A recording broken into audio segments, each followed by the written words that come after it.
Erlend, who you've all just met, and Amandine founded Kastler Skjeseth. Now, I had been practicing that, but it didn't come out quite as well as I hoped.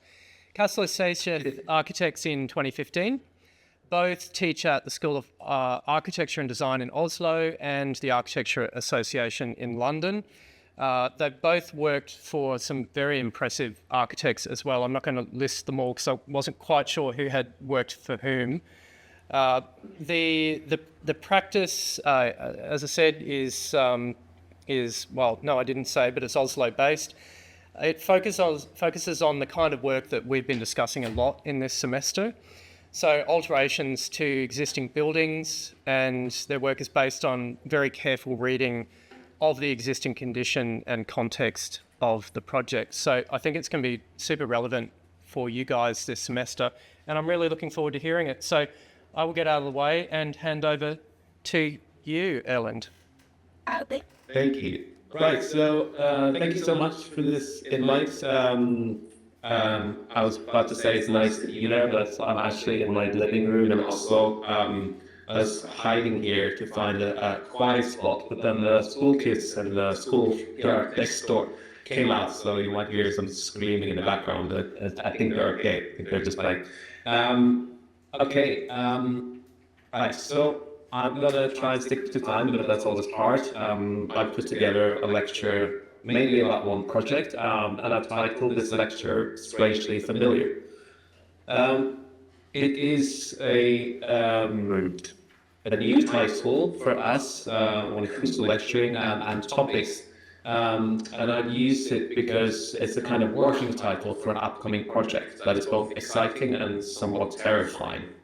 Some of you might recognize this building, the Nordic Pavilion in Venice, in which we will be designing an exhibition for next year's Biennale. So this was made public yesterday, so it's kind of hot off the press, I suppose. And very exciting for us to be involved there.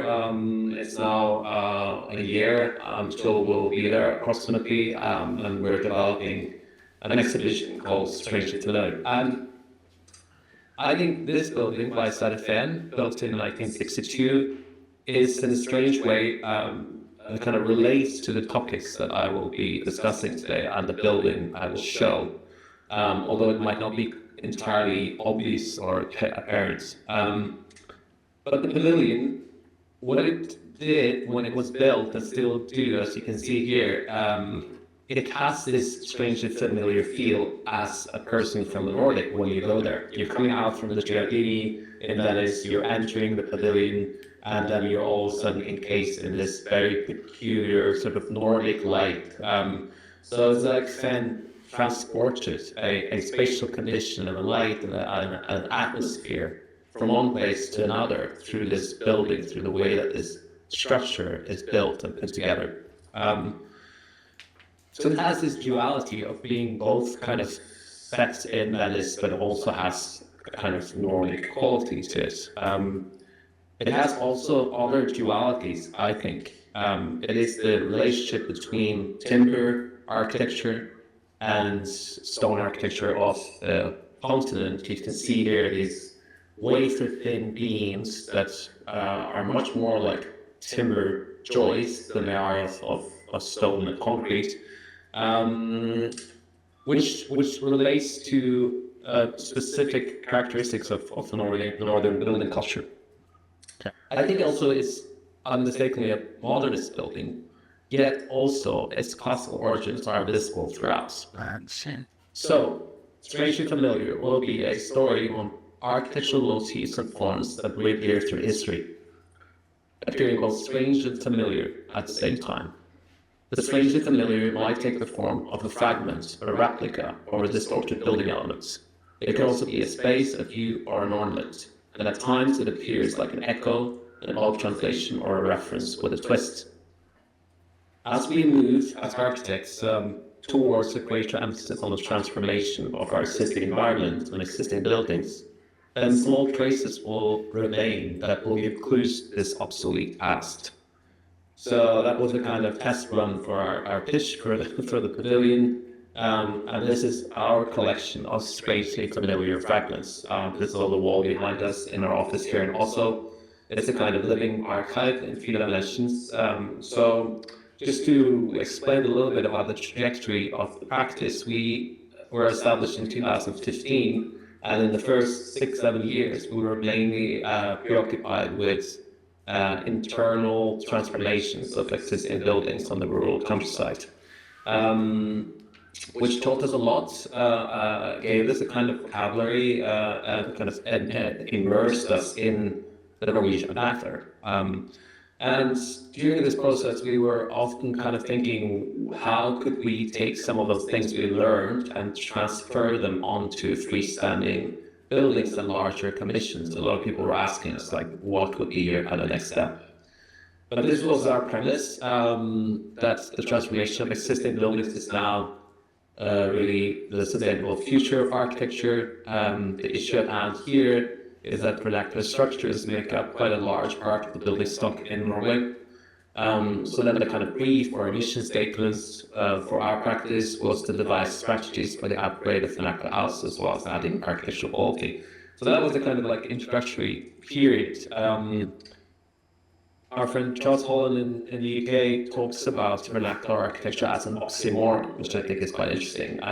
That it is a contradiction. Vernacular architecture can't really be appropriated without becoming something else. And I think that something else is what we are interested in. This kind of hybridity, I suppose, between the vernacular folk architecture and the more high-end architecture, architecture of ideas. Somewhere in between, we like to kind of exist, I suppose.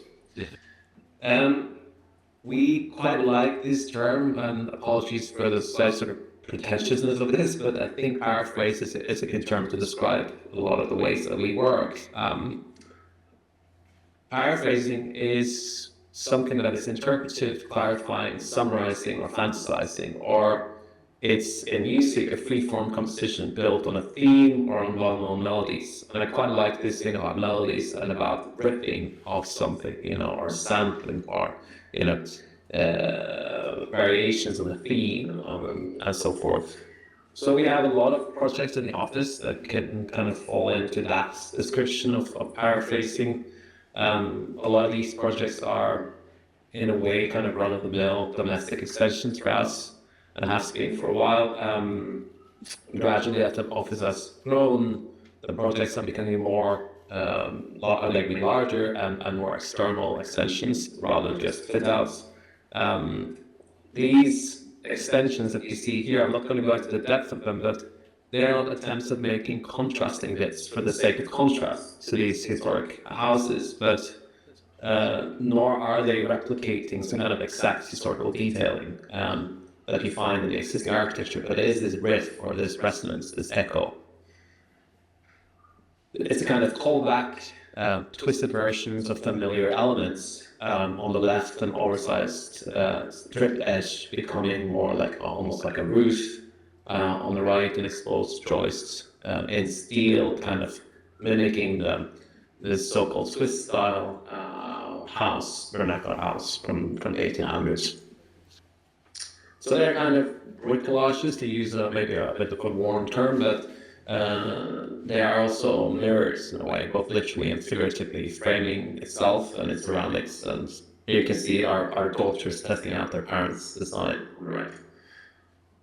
So we've often asked ourselves the questions whether these principles that we utilize in these early projects and smaller projects could be applied on a larger scale.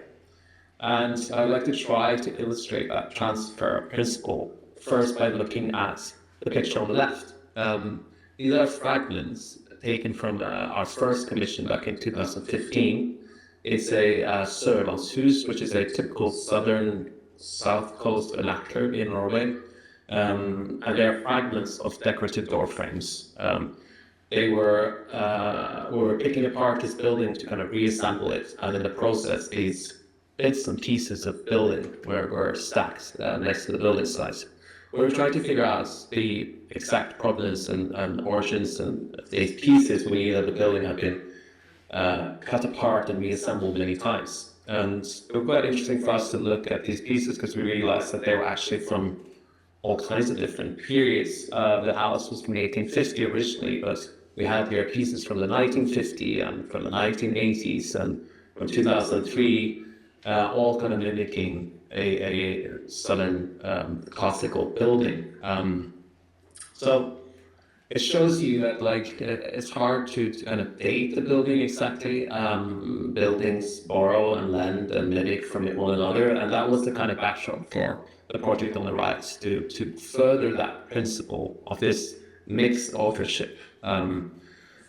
It's a local building culture on the south coast that is really about a kind of echo in itself, because it's relating a lot to other architectures from elsewhere. This building was kind of interesting for us in that context. It's in the nearest large city in Arendal on the south coast, and it's the town hall of Arendal from 1815. This is actually a notched log structure, which is hard to see from here, but it's a timber building. At the time, it was one of the largest timber buildings in Norway and maybe in the north, and designed by a Danish architect at the time when Norway was a Danish colony. The paint on this building is supposedly infused with sand to make an appearance of stone architecture. When you get close, you can see that it's many coats of paints, conceals kind of myriad of panels, strip boards, and moldings, with shallow relief and subtle recesses. So over time, what you can see here in this image is that weathering starts to kind of erode that illusion, although I don't think anyone is kind of fooled. Nobody thinks it's a stone building, but it's about the illusion of a stone building. And I think illusion is a very interesting concept in this local vernacular. So the town hall in Arendal and many of those vernacular offspring were heavily shaped by outside European influences. It started being, the south coast of Norway started being first influenced by the Dutch, but then generally as the kind of Royal Navy got their hegemony in the North Sea, then the Brits took over. Buildings like these were encountered by Norwegian sailors coming out of London, structures that channeled Palladian ideals through that kind of sober lens of British classicism, here executed in pale Portland stone. And this is that first house that we worked on. A typical example of that local building type, the southern classical house, the Sørlandshus. This house at some point was totally remodeled from being a kind of Dutch gable house with asymmetrical and more of a Baroque expression to a Georgian facade essentially, while still retaining a distinctly Norwegian materiality of log construction. The Norwegian domestic plan developed a bit like this. It's got a top left-hand corner. There is kind of a single room defined by the dimensions of the logs, and then gradually this gets expanded on over the years, and this period is kind of vaguely from Middle Ages up to the 19th century essentially. And we get the bottom right-hand plan, you get a combination of several of these log boxes tied together. So this is actually what those southern houses looked like originally. So the idea of them being white painted is very much a kind of 19th century invention. This region flourished as an outlet for Norwegian timber to the continent, and the white paint carried both economic and symbolic weight. It was used mainly for civic buildings like Arendal Town Hall or by the wealthiest ship owners, as the zinc required in its paint was rare and expensive. But then white paint becomes available as an industrial product around 1900, and then it becomes, everyone wants their white painted house. So that was what was kind of, I guess, blingy on the coast. So now that is considered the very defining character of the Norwegian southern coastal vernacular.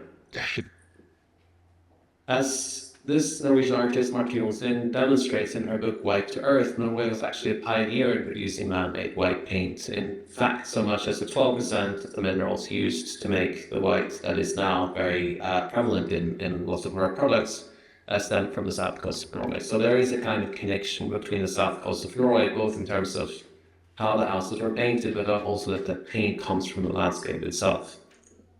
So that's a very roundabout way of getting to the main project I'm going to discuss, but I think that ongoing tension between surface and materiality that you see in the town hall from 1815, of artifice, the authentic, of these kind of ideas about what is vernacular or authentic, were very much themes that underlines this project. Our most kind of largest project to date and was completed last year.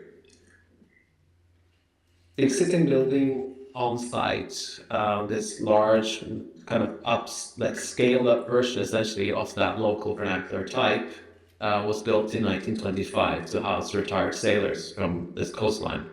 It is a kind of typical example of late Nordic classicism, and a Swedish Grace-esque thing, borrows a lot of elements from the local vernacular, and we have extended it with a number of buildings next to it. So here you can see the kind of ensemble of buildings. Essentially, that was the original building, more or less, and we've added all of these pieces. So it's not really just an extension and a transformation, but it's adding, 3-4 times what was there from before. But still, we wanted that main building to be the origin of all the other buildings in some sense, not in a literal sense that they are small copies of the main building, but that they take that building quite seriously and takes its historical period, not just its style, but the principles that underline its formation as a kind of springboard. Yeah. It is a large complex. It's more than 2,000 square meters. It contains essentially kind of a hotel for a large business in Oslo that is doing a kind of work-leisure combination on the site. It contains underground multi-purpose halls, pools, saunas, meeting rooms. So it's a whole complex of buildings. Tennis courts and paddle courts and so on. So here you can see what was there before in the plan and what we have added. So in this project, we tried somehow to tie together all of these different buildings. It was quite a tricky task, but we tried to tie them together in a way that they were all informed by some principles and had some ideas about this white paint, the unifying surface, the material translation, and things appearing not quite very obvious on what they are in terms of their materiality. We started out with the transformation of the main house, some changes to the plan and circulation, kind of easing out the building. Then we had some technical requirements in terms of fire escapes that we had to add on either gable end of the building. And we found that it was quite interesting to take these technical considerations and try to turn them also into almost like an ornamental or material strategy for the building. So to integrate that technical infrastructure, we used the most kind of classical tropes, the fluted column, but the column on the right-hand side, this R column, is not your average one. It is a square profile with large concave shapes, twisted 45 degrees, a kind of heretical distortion of the classical motifs. And the iconoclasm of this is further emphasized with the fact that white concrete itself has crushed marble as an aggregate. This is a little, let's say, a little callback to the classicists that are on the rise in Norway, which I could speak a lot about, but I'll save you that. The formwork for these new concrete elements was made on site from the cheapest imitation timber panel solution actually proposed by the contractor on site. So this is a form of paneling that you use in cabinets when you want the walls to look like they're blood walls, but it's actually used here to make these fluted columns. So as the concrete hardened on these columns, it absorbed the artificial wood structure, creating that ambiguous surface, kind of memory of wood translated into another material, much like what happens in classicism, in the Greek temples, and so forth. And for the especially interested, we did this little comment to Liam Creer, the sixth order at the end of architecture. We solved it for him. From a distance, all of those extensions appear as white fluted and paneled surfaces, reflecting details from that traditional architecture. But on closer inspection, you can see that it's concrete. It reveals itself through the holes in the formwork, a kind of hint that everything is not as it seems.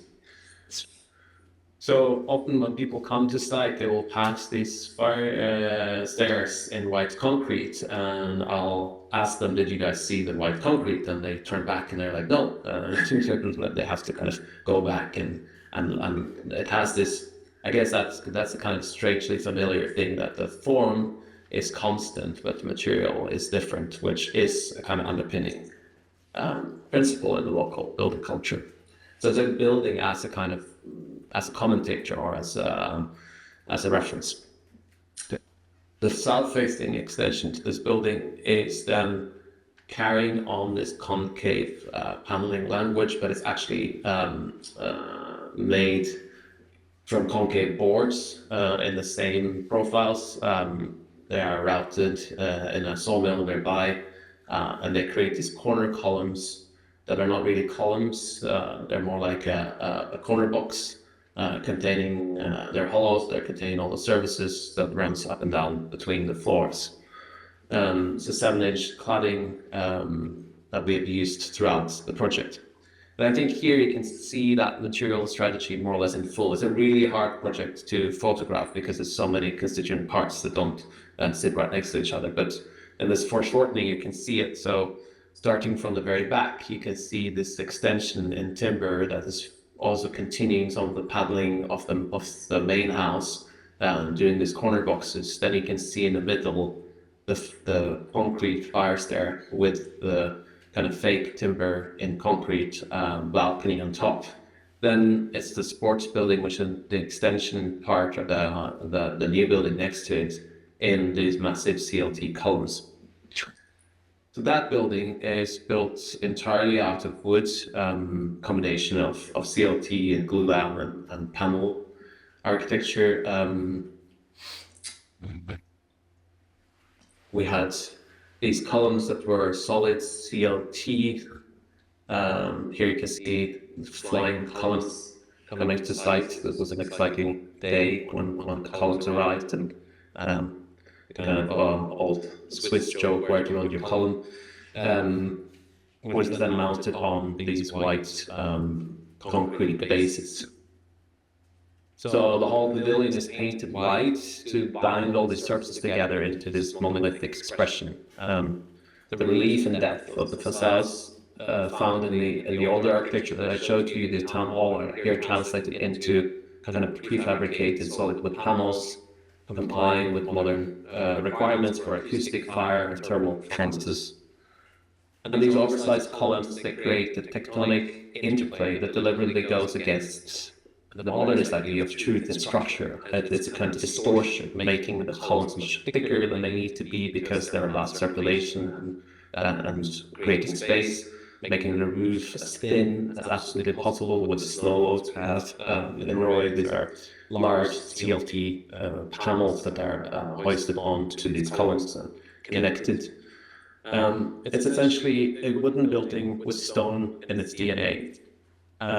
And the floor plan of the building is organized into formal roofs in the front, much like the local vernacular types that are again informed by British Georgian architecture about the front of house and the back of house distinction, providing those flexible rooms in the front and the secondary space in the back, serving those main spaces. In that main space is training rooms. We tried here to have this sort of almost like a church-like floor, but it's in sports kind of as some kind of rubber thing painted. Working with the architecture, also working a lot with the services, with the ventilation, to be totally kind of integrated in the whole surface strategy of the building. In the back, this sauna is a totally different world, with short views out to the rock face behind, and bathrooms and the secondary spaces. The round windows talk about the surface there beneath that leads you down into a totally different world. It's a basement area containing a sunken sports hall with this exposed red concrete. And the datum here between the white timber architecture kind of interpretation of the local character. Above the datum and below the datum, this more industrial but also very earthy and kind of warm space with exposed red pigmented concrete and these stairs in polished concrete that takes you down. So in the previous image, you can see the filtered light coming through this brick wall on the outside, which is actually reclaimed bricks shipped in from Denmark, about 8,000 bricks that are then put together in these various bonds to be a composition on the outside, but also filtering the light through. For the client, it was important to try to, I mean, essentially wanted us to hide this building. He didn't want it to be too showy. I'm not sure to make it not showy, but essentially we talked about it being a kind of garden wall, much like another British reference is garden walls, where you have this distinction, the race between what is a building and what's landscape. So it's got a mixture of kind of intimates, brickwork, some windows and doors to technical spaces underneath, pools above. Then on the back side of this pavilion building, it's a quite different ballgame. I think that if the front echoes more the kind of early interwar period with remnants of classicism and maybe rationalism.